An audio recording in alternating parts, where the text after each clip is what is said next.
Nandito naman tayo. 14 days na. Walking. Yan. Ganda.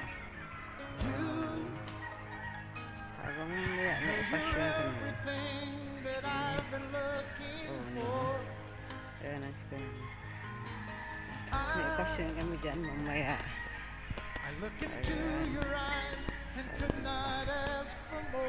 Walking na naman tayo. Back to normal. Walking. Ang ganda talaga ng katawan ko. Kahit mag-ikot-ikot ako kahapon. Parang hindi ako napapagod. Dati napapagod ako, kunting ikot lang.